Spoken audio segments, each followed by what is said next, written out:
Thank you for that opening round conversation, James, and everyone. It's a superb kickoff to our time here together.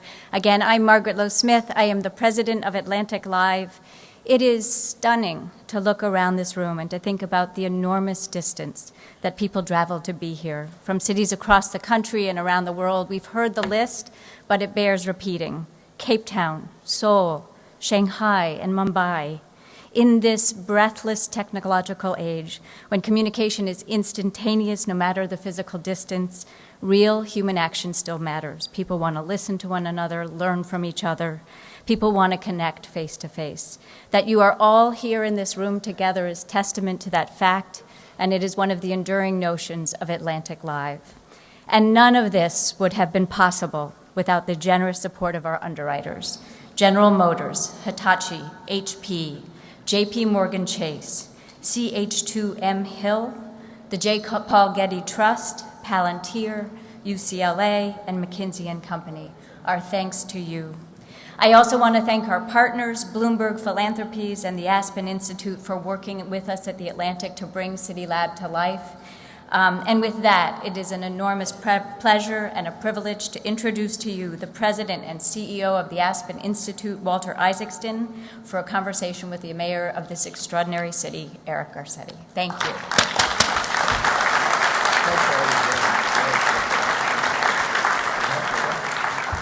Thank you very much. And Mr. Mayor, thank you for having us. Absolutely. Really cool. Great to be with you. Welcome, everybody. Yes. This is our second CityLab, and it's an honor to be doing it in Los Angeles, especially because of the innovation you're doing. And I wanted to start with the notion of you being the CEO of the city, which is somewhat unusual. In the past 15 years, the LA City Charter has been changed.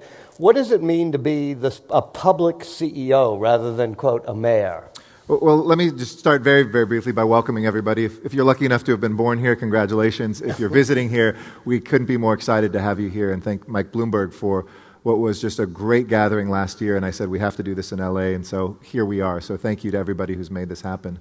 You know, what was so useful last year for me is there's no real playbook for the public CEO. My fellow mayors and other people who are here who work in the public sector, the private sector has, I think, a strong curriculum, a tradition of mentoring and being mentored.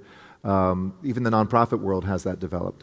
But suddenly one day you read the city charter and it says you're the CEO of a $10 billion enterprise that runs things like ports and airports and water and power systems. Some of you might have heard this morning there was another water break on Sunset Boulevard, and you get the phone call in the early morning that there's something going on in your city.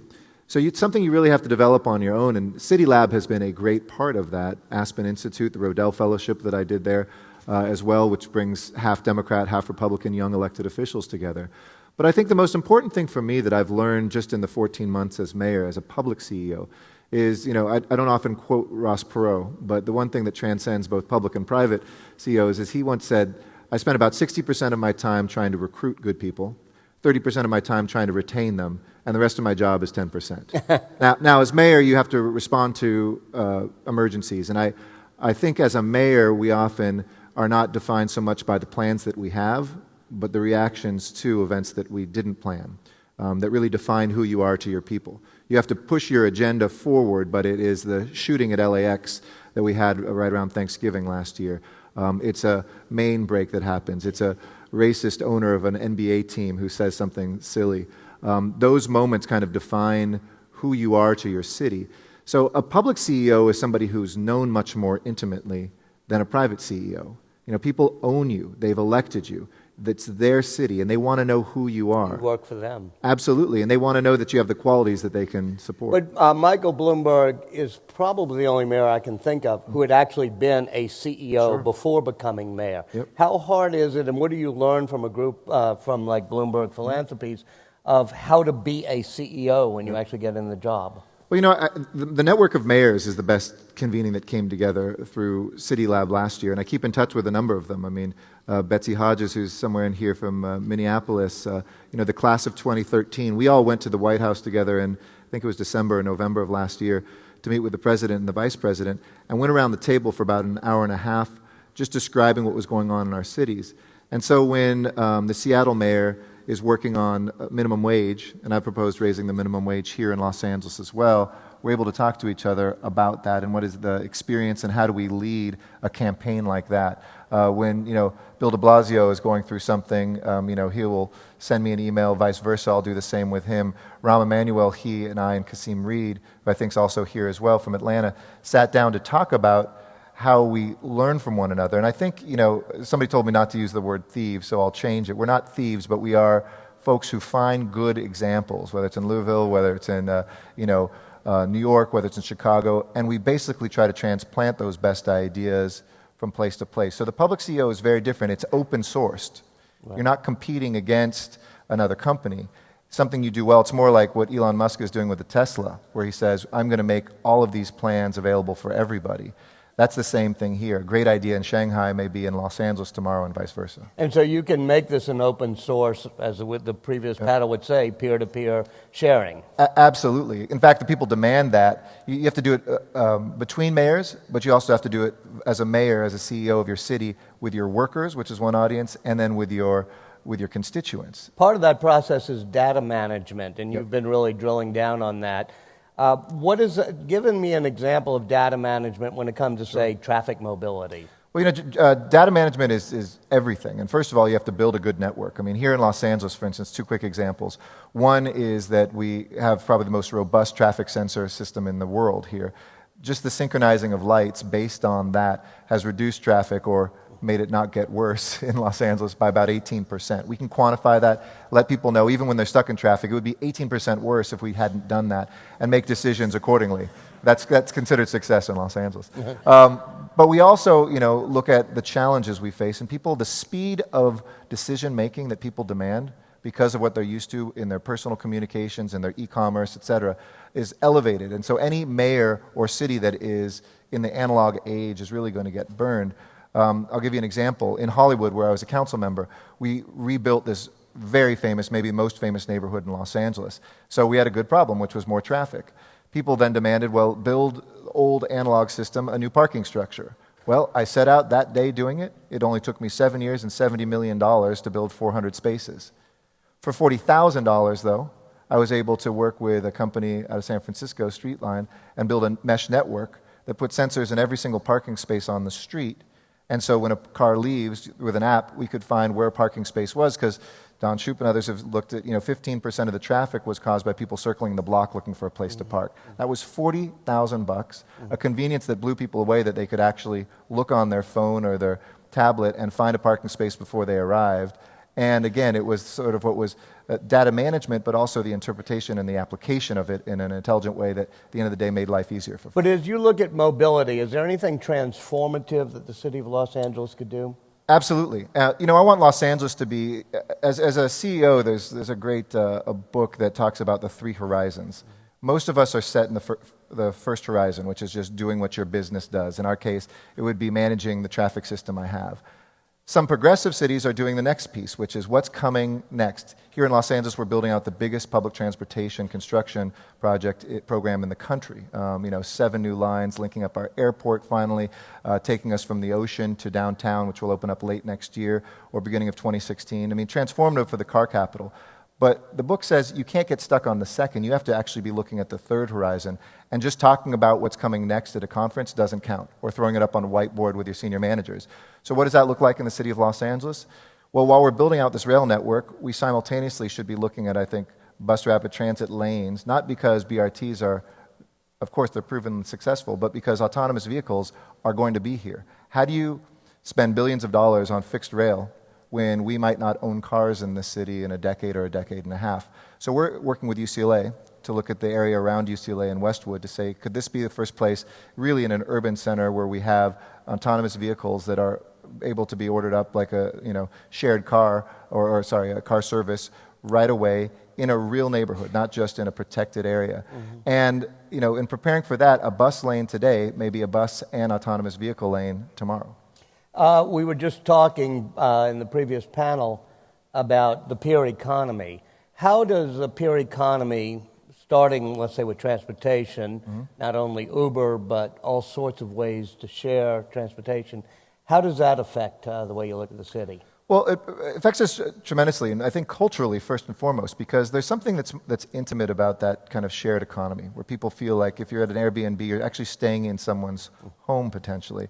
And I think they demand that same sort of intimacy with government, although government rarely gives it to them. Second, it's about convenience. We're working with some folks from Xerox, kind of the skunk work guys who brought us the mouse and everything else, to be the first big city, hopefully, that has, the option to be able to buy, let's say, $1,000 of transportation for the month. Now, through a single app, I could order a taxi, an Uber, Lyft sidecar. I could get on the bus. I could get on the rail. I could take out a shared bike. I could get a shared car, like a zip car or something like that. And you never have to stress out anymore about how you're going to get someplace. You know you have the options. You don't have to think about parking. You don't have to think about finding that parking space.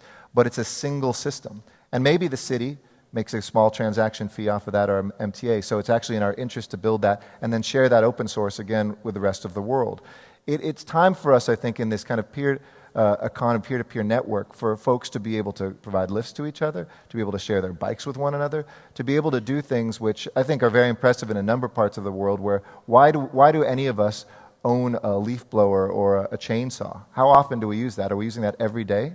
No, but if you know somebody in your neighborhood has one, and you can get to them that one time every 2 years you need a chainsaw, or once a month when you need a leaf blower or something like that, that can be a much more efficient, effective way, not only of getting what you need, saving some money, but also building community. Yeah, Brian Chesky at the previous panel and a couple of the other people mentioned that not just as a side benefit, but as a historical, almost transforming benefit, which is to bring a city like Los Angeles, where people are not exactly part of a civic community, and suddenly they're physically together, sharing things, doing things for each other, and it creates a new type of sense of community. Do you see that happening? Absolutely. I mean, we have a strong initiative of mine, something called the Great Streets Initiative, which is to take the main streets of, Los Angeles is a collection of villages, 180 plus of them that make up the city of LA. These wonderful, unique places, many of which have their backbone almost broken, where the main part of the commercial strip is empty or just has a few, storefront churches. We want to transform each one of those, but building out hardscape takes 3-5 years to do. In the meantime, it is the programming of those spaces that we find builds community right away. When you can take a park like the Grand Park, which is around the Civic Center, and bring a big event like Made in America, Jay-Z's music festival that we had here on Labor Day weekend, there was a lot of fear about that because LA's never done that in the urban core, and it was a wild success. It brought people together. Or whether it's some of the pop-up culture that you all can see, hopefully, maybe last night and then tonight along Broadway here in Los Angeles, where you can see along the streets people are going to be climbing, and art that's going to be projected, and all sorts of things that give a sense of excitement to place. That can be done by a mayor. That can be done by a city right away. And I think the biggest changes we've made are these kind of urban acupuncture points that have transformed the health of the entire neighborhood just by adding a little dynamism, a little energy through the programming of a parklet, through the programming of some cultural space, through Ciclavia, which if you guys want to stay, and I encourage you, stay an extra week. But next weekend on Sunday, it's now the largest open space in America. It's something 10 times bigger than Central Park when we close down to cars. And we get 50,000 cyclists who come from very distant points now in the metro region to be able to just enjoy what we have abundance of, which is great weather, great culture, great eating out on the street. As I listen to you, this is helping feed something Los Angeles, if I may say so, has never really had very well, which is a civic culture, which is everybody feels like they're part of one civic culture.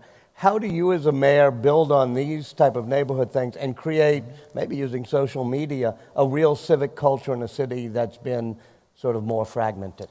Well, mayors, I always like to think of us as kind of watching those model boats in a lake. If you go up there and you try to lift the boat and shove it through the water, it's not going to go. But if you notice the boats are going the wrong direction, what we do is we kind of tap them in the right direction. And there's a really robust desire in Los Angeles for culture, just like any place. But you're right, Los Angeles' old reputation, we're all stuck in cars and traffic by ourselves, we live in our homes, don't know one another. But we're very generous people. We've got the best weather on the face of the earth. We've got interesting topography that takes you from surfing to skiing in the same day. And so what we're trying to build now is a sense of interconnectedness. That's done through hardscape. That's done through a better public transportation system. That's done through these pop-ups and reviving the main streets of our neighborhoods. But it's also done by giving people an opportunity to participate in the turnaround of their city. As mayors, we always get asked, I want to do something for my neighborhood. I want to do something for my city. What can I do? And we're building a platform for volunteerism here in Los Angeles that will plug you in by your zip code and by your interest to getting involved in a neighborhood, whether it's turning around a school, whether it's getting engaged in taking a veteran off the street who's homeless. And building that culture, I think, is critical. Cities around America, every paper, if you look at it, are being criticized because our voter turnout is lower and lower and lower each year. It's not, in LA, people thought it was just LA. Then we compared, it was worse in San Antonio, it was equal in Seattle. I mean, the turnout is terrible because we don't do a lot to build civic activism in between. And I do think social media is a huge part of it. I think it's getting people involved and engaged in real victories. We've been talking for 30 years about revitalizing the LA River. When we give people the chance to advocate directly, to sign petitions, to get engaged and involved, it helped us push a plan through Washington that gave us $1 billion to revitalize that river that was considered dead just a few months before. And the Army Corps of Engineers said they had never gotten so many public comments for. Only one person was against it, and they had literally thousands of people for it. And that gives people a victory, and they say, what's next? How do you inculcate and continue to nurture an innovative culture within City Hall?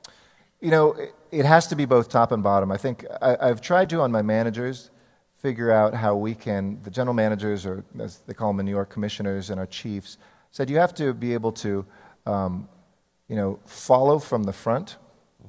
And for the worker down in the trenches, I want them to be able to lead from the line. I spend time every week calling line workers. I tell my staff, collect good stories. I want to know about the firefighter who burned his hand saving someone's lives. I want to know about the guy in Rec and Parks, great example, who was so frustrated. He'd only been working a couple of years. He was in charge of all the HVAC systems, all the air conditioning systems. And he noticed that they were on all the time, even when nobody was playing in our rec centers. He said, drove him crazy from an efficiency standpoint. And he asked permission. They said, no, it takes too long. We'll never get it done. Just let them run. So on his own dime, on his own time, he went to the hardware store, got a switch that people can hit on the way out of the gym. And if they forget to hit it, he put a timer on it so it shuts off automatically. And when it was installed, people thought he was a hero. We are putting that in every rec center in Los Angeles, and it'll save us $500,000 the first year. I called him and thanked him. I put him in my first State of the City address and had him stand up because I knew that culture would begin to spread. And you have to create a culture of innovators. You can bring CompStat, which we're doing, into every single department, which is great for accountability. But if you don't, CompStat? CompStat is, the measurement of statistics, specific goals, and driving people towards accountability towards those goals. Used a lot in policing, but hadn't been used in any other departments really in Los Angeles. So we've got a bark stat for our animal services now that collect data on everything that we can then use to make better policy to kill fewer animals. Are those open? Could I find it? Absolutely. Could I go right online now? My second executive directive was an open. Well, my Samsung here. Yes. Sorry. Don't worry. We love iPhones too, but I want to make sure I get my branding in for Samsung. We have open data directive. And I attracted a great innovator from Qualcomm to be our first Chief Innovation and Technology Officer, Peter Marks. And so he and others are overseeing now a culture that everything we collect, we now share. Whether it's for the app producer, whether it's for the media to have accountability, or whether it's for the citizen to know where her money is being spent, it's really critical for us to be able to do that. And it's resulting in innovation. When you asked how do you get innovation, armed with data, the citizen and the line worker can actually figure things out. Our sanitation workers now have tablets to make sure they're going to the right places because somebody out there said, I use this every day in my life. All of us experience much better technology outside of government than inside, and yet we go to work every single day. That firefighter who says, why can I buy this on Amazon this way? Why can I talk to somebody on Skype that way? And here you want me to drive all the way downtown for a training? That causes a lot of traffic, a lot of money, and so they have become the innovators, and we've created innovation teams for the first time in the city of Los Angeles, building on with Bloomberg Associates and others what Mike did in New York and other mayors have done around the country. And how do you build on that to bring it to scale to make a city that's more sustainable? Well, the sustainable part of it is we all know the great force multiplier is our citizens. 40,000 employees that I have, $10 billion budget is great. But 4 million people, and even more than that, our metro area is 12 million, so I've engaged with all of my mayors in the county, is we're trying to march towards that same direction. And more than having a fixed vision, we've created a new way for people to bring their ideas in and create that vision together. And I can't underscore that enough. If people don't feel a part of that process, you can change as much of the technology as you want. but if they see their idea actually getting onto the street, you've won them over as a participant for life. Last question. You are a fellow of the Aspen Institute's Rodell program, half Democrats, half Republicans. There's been a total fracturing of our political system, yet at the city level, it doesn't seem to be happening. Why? Because we have to, I don't have a choice about that water main break today. That has to be solved. We don't have the luxury of inaction. We don't have the luxury of partisan politics. And quite frankly, I can meet a Republican mayor, I happen to be a Democrat, and we can have a conversation. We can talk to mayors who aren't part of Republican or Democratic Party. It was with Mayor Paes from Rio de Janeiro last week at the C40 meeting that we had, which is on climate change. And we just speak the same language. Mm-hmm. We speak in accountability and the book that Ben Barber has, it's true. If mayors ruled the world, I think a lot would get done. Yep. Well, as Mayor Bloomberg said, cities are where solutions happen. Absolutely. Mr. Mayor, thank you. And welcome to LA. Thanks, everybody. Appreciate it.